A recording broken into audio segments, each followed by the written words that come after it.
poucos animes conseguiram fazer o que Dragon Ball fez, porque não importa a geração, todo mundo conhece pelo menos uma cena dessa franquia. O primeiro Super Saiyajin, o Gohan Super Saiyajin 2, Vegeta sacrificando a própria vida, Goku vs Freeza, instinto superior. Dragon Ball simplesmente virou parte da cultura pop mundial. Talvez a coisa mais impressionante de tudo é que essa franquia tem sagas tão absurdamente marcantes que até hoje os fãs tentam escolher qual foi a melhor saga, mesmo depois de ter acabado, porque dependendo da geração a resposta muda completamente. Tem gente que cresceu vendo a saga Freeza e acha aquilo o auge absoluto do anime, outros defendem Cell com a própria vida. Então hoje a gente vai mergulhar nas melhores sagas de Dragon Ball, desde o clássico até o Z, o Super e até o polêmico GT. Então acompanhe comigo que esse vídeo aqui tá muito bom.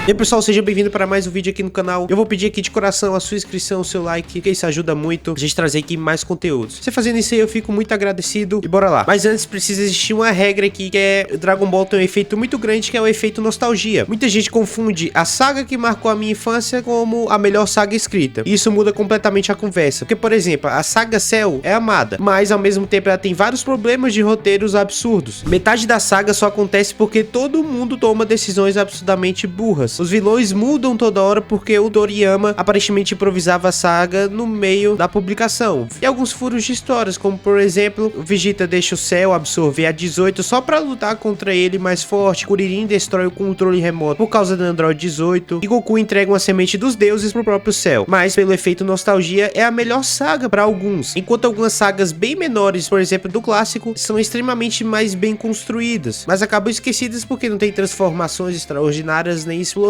interplanetárias. Então hoje a gente vai analisar o impacto, emoção, vilão, desenvolvimento, lutas e a importância histórica. A primeira grande obra da franquia veio muito antes dos Super Saiyajins existirem, a saga do 22º torneio de artes marciais. Sim, o Dragon Ball clássico. E eu sei que tem muita gente que começou pelo Z e nem espera isso, mas cara, essa saga é absurdamente bem escrita, porque ela pega tudo que o Dragon Ball original tinha de divertido e começa a transformar aquilo em algo mais sério. É aqui que o Tenshinhan deixa de ser só um rival e ganha uma das melhores jornadas de redenção da franquia inteira. E isso muda completamente o tom da obra. Antes disso, Dragon Ball era mais uma aventura misturada com comédia. Aqui o autor mostra mais o lado emocional e filosófico do anime. Inclusive muita gente ignora isso, mas inclusive os torneios antigos tinham muito o que Dragon Ball acabou perdendo com o tempo, que eram lutas mais técnicas. Tinha estratégia, movimentação, criatividade. O Goku vs Tenshinhan ainda é uma luta muito absurda de boa pra você assistir hoje em dia. Envelheceu muito bem. E ela tem um mérito porque é daqui que começa a sequência mais insana da história dos shonens, porque depois disso nós temos o Rei Demônio Piccolo, o 23º torneio, Saiyajins e por aí vai. É aqui que começa, que é o ponto de partida desse universo muito bom que é de Dragon Ball. Agora vamos falar da saga que mudou o Dragon Ball drasticamente pra sempre, que é a saga Saiyajin. Cara, e é impossível exagerar o impacto disso, porque em poucos episódios Toriyama destrói tudo que o público acreditava saber sobre o universo. Goku não era humano, o Piccolo vira aliado, existem guerreiros muito mais fortes vindo pra Terra e o próprio Goku morre. Imagine assistir isso pela primeira vez nos anos 80. Era simplesmente inacreditável. E o mais genial é que essa saga é perfeita em ritmo. Tudo acontece muito rápido e no time perfeito. E tem vários exemplos disso. A luta contra o Raditz, o treinamento do Gohan, Piccolo virando pai adotivo emocional, Vegeta chegando na Terra, as mortes dos guerreiros Z. Essa saga tem um senso de perigo absurdo. Ninguém parecia seguro de fato. Talvez seja por isso que ela seja tão amada até hoje. Personagens importantes morriam, e pela primeira vez Dragon Ball realmente passava a sensação de que heróis poderiam perder. Talvez seja justamente por isso que ela continua tão amada até hoje. Inclusive, vários fãs acham que essa é a melhor saga que tem, e dá pra entender a opinião deles. Que é o Vegeta entra pra história como um monstro, não só fisicamente, mas narrativamente. Ele muda Dragon Ball pra sempre. Agora vem uma das sagas mais icônicas da franquia, não tem como dizer. O Dragon Ball tem várias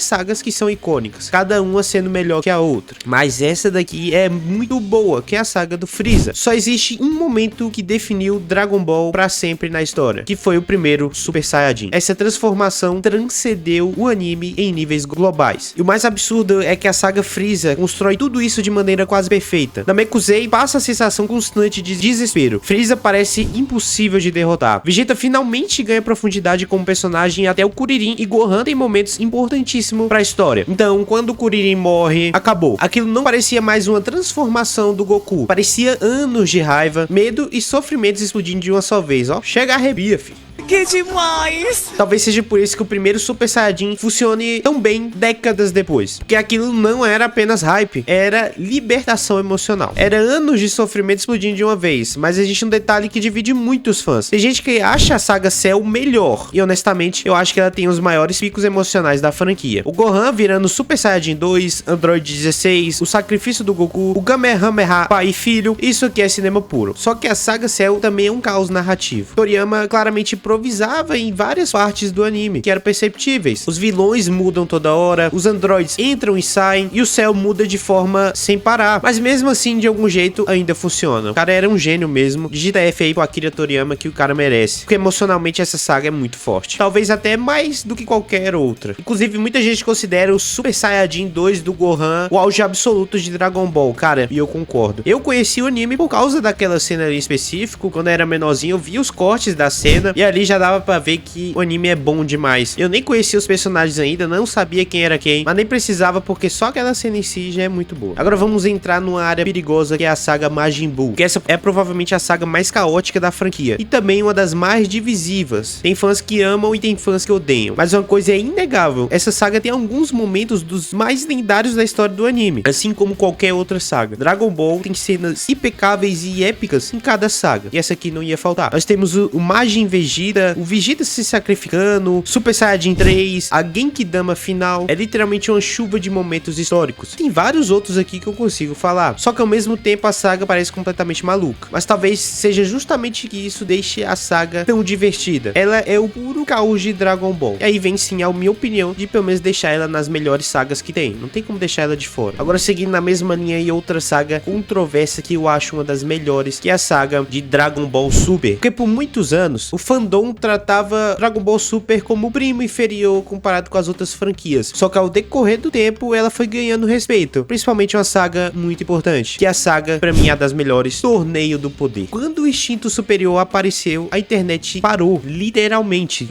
Todos os canais nerds falavam sobre o Instinto Superior. Foi um dos maiores eventos da história dos animes modernos, e isso prova uma coisa muito importante: Dragon Ball ainda consegue criar momentos geracionais, e não é exagero não, no Japão era praças lotadas, gente assistindo episódios em telão, parecia até final de Copa do Mundo, lá pros japoneses, e pra gente aqui no sofá da nossa sala, era muito da hora. Ali é o auge mesmo, foi o auge em Torneio do Poder, foi o auge de Dragon Ball. Isso prova também uma coisa muito importante: talvez Dragon Ball nunca tenha sido só sobre o roteiro perfeito, e sim sobre sensação, porque quando você lembra das melhores sagas, você lembra de como elas fizeram você se sentir, e talvez seja exatamente por isso que funciona tão bem até hoje. Inclusive é interessante ver como o fandom muda dependendo da geração. Os fãs antigos normalmente defendem os Saiyajins e Freeza como o auge, já muita gente mais nova prefere o Torneio do Poder, enquanto tem aqueles também que, movidos pelo efeito da nostalgia, preferem o Dragon Ball clássico. E sinceramente todas as respostas fazem sentido, Dragon Ball é geracional. A pergunta mais importante pra mim: qual é a melhor saga de Dragon Ball? E a resposta ainda é a saga Saiyajin, porque ela tem o melhor equilíbrio, o melhor ritmo, a melhor introdução de personagem e uma sensação constante de perigo real. Ela redefiniu pra mim completamente o anime. Sem ela, provavelmente Dragon Ball nunca teria virado esse fenômeno mundial que ele é. Mesmo depois de décadas, a luta contra o Vegeta ainda é épica. Mas eu quero saber a opinião de vocês aí nos comentários, pra vocês, qual é a melhor saga de Dragon Ball na opinião de vocês. Como eu falei, tem muita gente que divide opiniões e tem diferentes análises sobre quais são as suas melhores sagas, e eu quero saber a opinião de cada um de vocês aí. Então escreve aí nos comentários que eu vou ler cada um e vou responder também. E é isso, pessoal, se você achou até aqui, muito obrigado. Eu vou pedir aqui de novo pra você, por favor, se inscrever no canal e deixar o seu like se você achou até aqui. Como eu falei, isso ajuda demais. Você fazendo isso, muito obrigado, e até o próximo vídeo aí de Dragon Ball, quem sabe, ou de qualquer outro conteúdo. Então não perde nada, ativa o sininho e falou!